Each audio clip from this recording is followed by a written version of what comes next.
Mark and Lisa Wilson appeared to have the perfect family, but behind closed doors, their 14-year-old daughter Emily was trapped in a web of manipulation and fear that would lead to a shocking tragedy no one saw coming.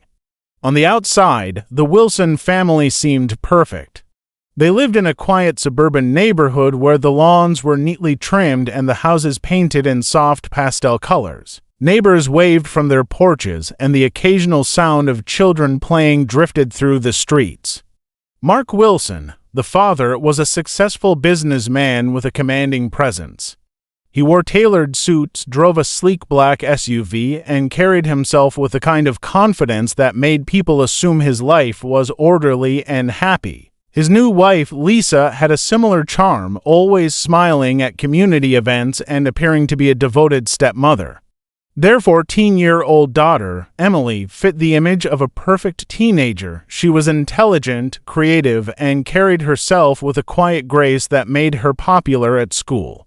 Emily loved art and music, spending hours drawing in her sketchbooks or practicing the piano. She had a small circle of close friends who appreciated her kindness and gentle nature.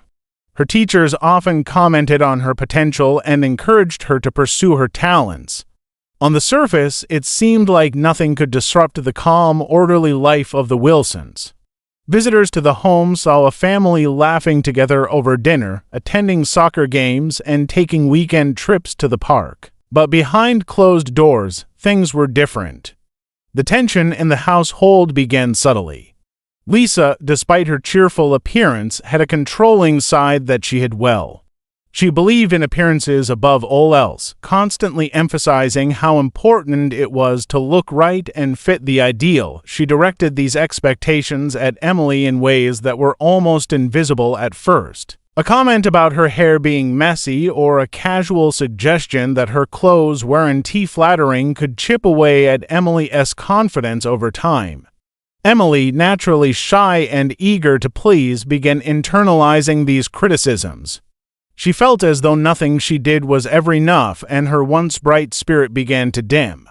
Mark, for his part, was often distracted by his work. He assumed that Lisa was taking care of Emily and that minor complaints were just the normal struggles of adolescence. He didn't notice the bruises that occasionally appeared on Emily's arms or the late nights she spent locked in her room.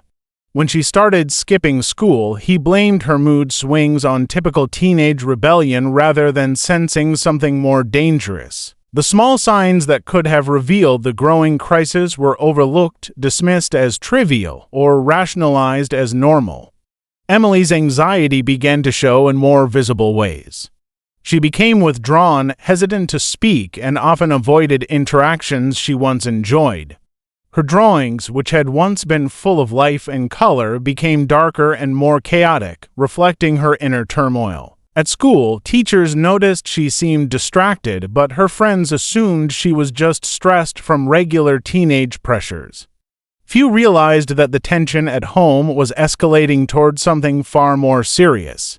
By the time anyone could fully grasp the danger, Emily was already caught in a web of manipulation and fear. Lisa's influence over her stepdaughter grew steadily, tightening with every comment, suggestion, and small demand. Emily's father, though loving in his own way, remained unaware of the severity of the situation. What appeared to be a normal family life was slowly unraveling, and Emily was trapped in the middle, struggling to hold on to the person she once was while facing pressures she couldn't fully understand or resist. Lisa's obsession with control over Emily grew more intense with each passing day. She didn't just want Emily to look a certain way. She wanted to shape her entirely, molding her into an ideal version of a young woman that existed only in Lisa's mind. It started subtly with comments about her appearance that seemed innocent at first. Lisa would leave magazines open on the coffee table, full of models and celebrities with perfectly sculpted bodies and flawless skin. She suggested Emily compare herself, pointing out how her body didn't measure up, how her clothes didn't fit the right way, or how her hair and posture needed improvement. At first, Emily tried to ignore it, but the constant reinforcement of these ideas made her self-conscious, anxious, and increasingly withdrawn. Lisa began to escalate her influence by introducing online content about cosmetic procedures for young girls. She would leave tabs open on the family computer, articles, and videos that framed surgeries as simple solutions for problems Emily didn't even realize she had. She described these procedures as harmless ways to boost confidence, a way for Emily to finally be admired and accepted. Emily, only 14, didn't fully understand what Lisa was suggesting. She felt the pressure building, but didn't know how to resist without angering the stepmother who seemed so determined and persuasive. Emily's behavior changed in response to the manipulation. She began spending hours in front of the mirror, examining her body, running her hands along her arms and torso, and comparing herself to the images Lisa left around the house. She tried to make small adjustments to her clothing and posture, hoping to meet the impossible expectations being imposed on her. At school, she started wearing baggier clothes to hide herself, avoiding physical education when possible, and declining invitations to social events.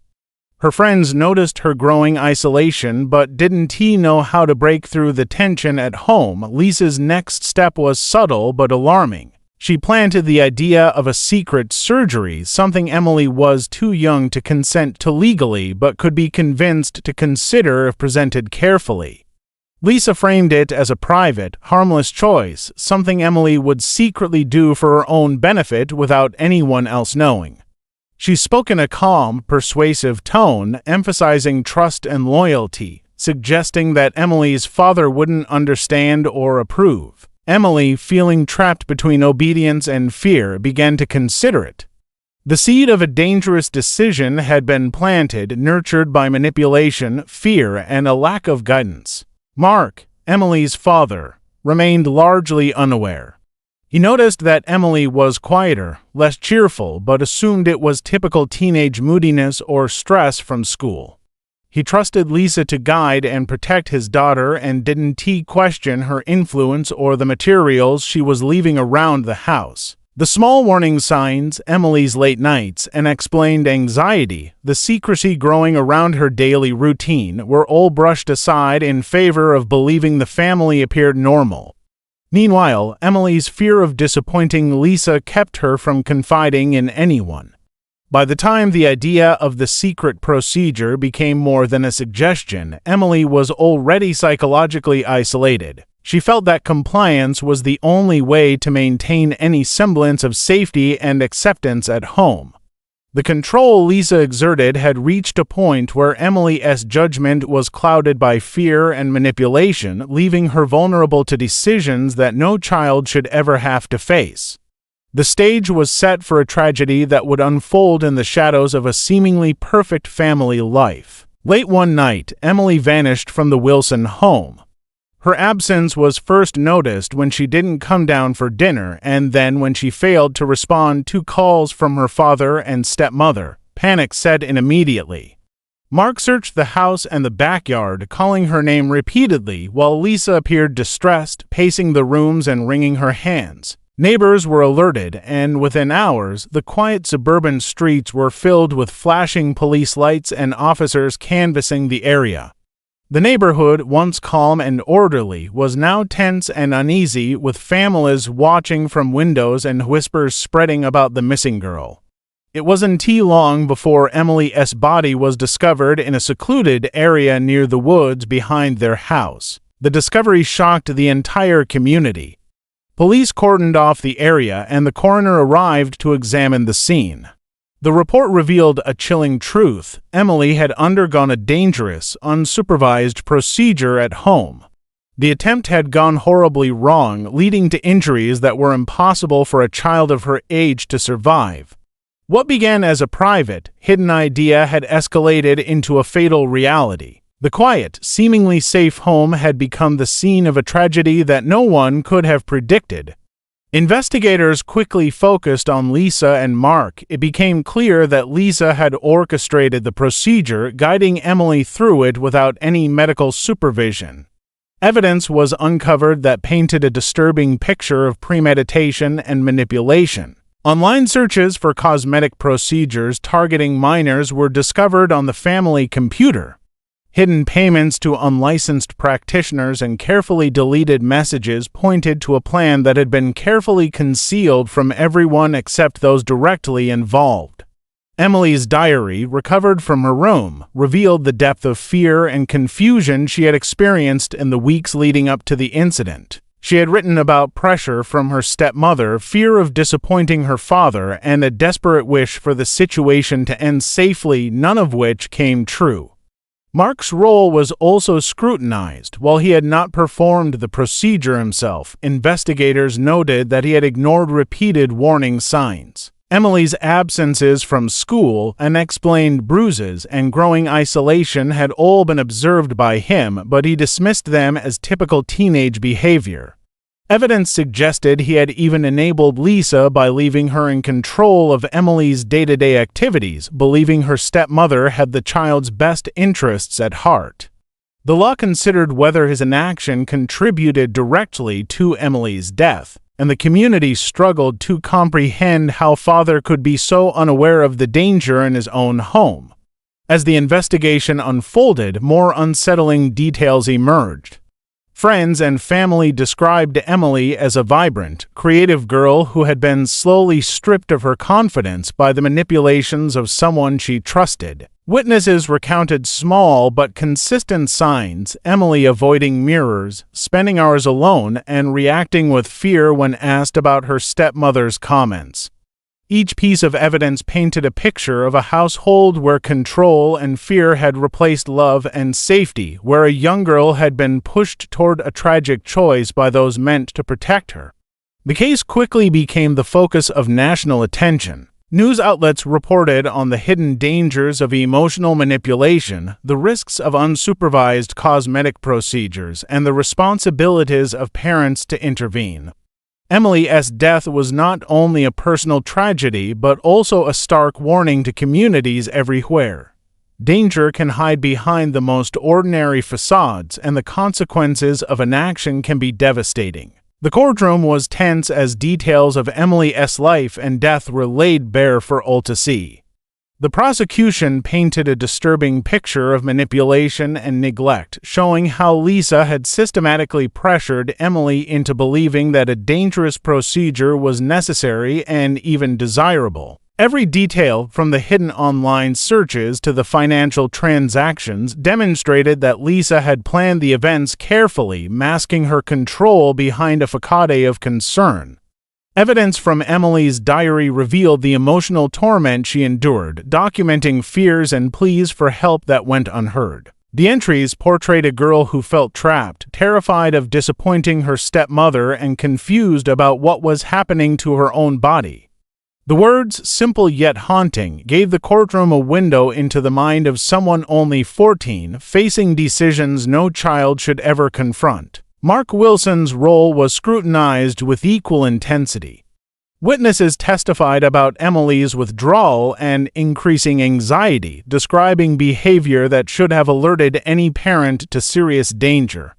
Teachers, friends, and neighbors shared observations of bruises, missed school days, and changes in Emily's demeanor.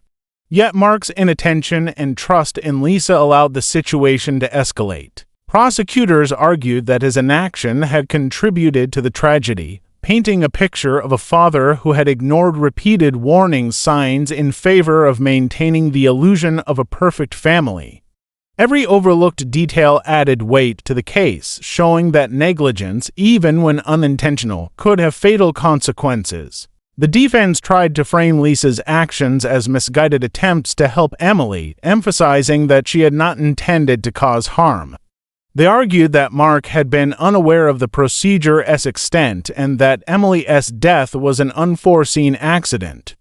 However, the evidence of planning and secrecy undermined this narrative. Messages and records revealed that Lisa had discussed the procedure for weeks, deliberately concealing it from everyone else. Emily's isolation was not accidental, it had been orchestrated. Even small details, like the manipulation of her emotions and constant reminders about her body's inadequacy, pointed to a pattern of control that made tragedy almost inevitable. As the trial unfolded, the emotional impact on the community became impossible to ignore. People who had known Emily described her as a bright, creative, and caring girl whose life had been cut short by forces beyond her control. Friends and family expressed disbelief that someone so young could be subjected to such manipulation and that a father could be blind to the danger in his own home. The narrative shifted from a simple crime to a broader conversation about the risks of parental neglect, emotional abuse, and the pressure placed on young girls to conform to unrealistic standards. Emily's story became a cautionary tale, demonstrating how subtle forms of control and manipulation could escalate into irreversible harm. The revelations were chilling. Each piece of evidence, each testimony, peeled back layers of secrecy to reveal the truth. Emily had been systematically undermined, emotionally trapped, and left vulnerable to decisions she could not fully comprehend. The courtroom became a place where the consequences of manipulation and neglect were made painfully clear. By the end of the trial, the story that emerged was one not only of tragedy but of warning.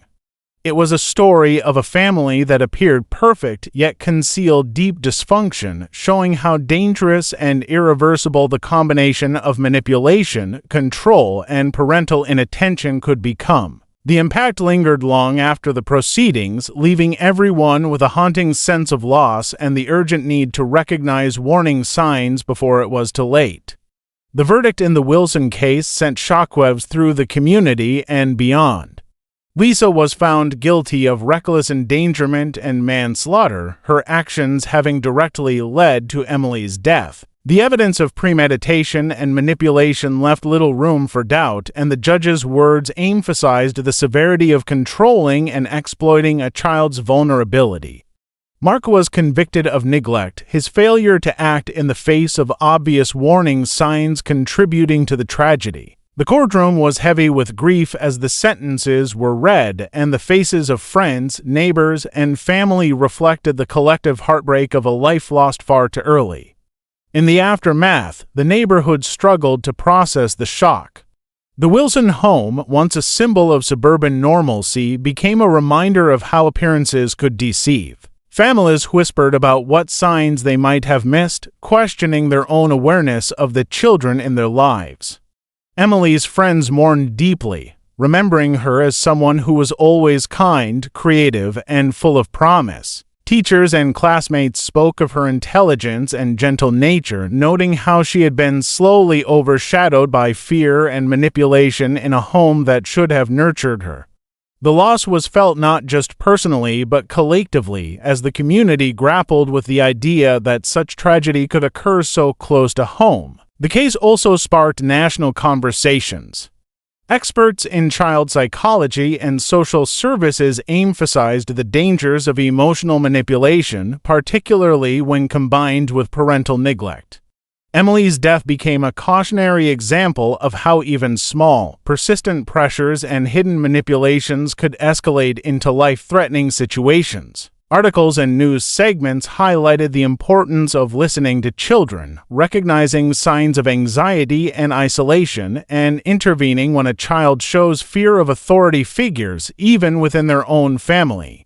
The tragedy was dissected for lessons, each revealing the subtle, often invisible ways abuse could occur in seemingly ordinary households. Families, educators, and authorities began to reflect on their roles in protecting children.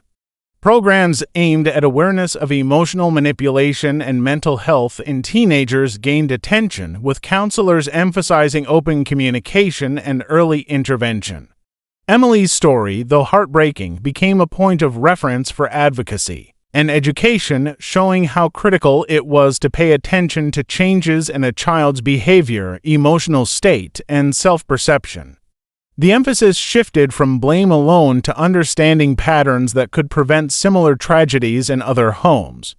Over time, Emily's memory was honored by those who knew her best. Friends shared stories of her laughter, her artistic talent, and the small acts of kindness she showed even when her own world felt uncertain.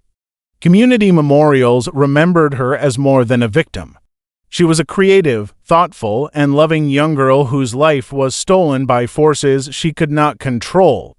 The legal consequences were only one part of the story. The larger lesson lingered in the hearts of those who learned about her life and death. Vigilance, compassion, and awareness could make the difference between safety and tragedy. Emily's story left a lasting impact, a reminder that the most dangerous threats sometimes come from the people closest to a child, and that listening, noticing, and acting can be the most powerful tools in preventing irreparable harm.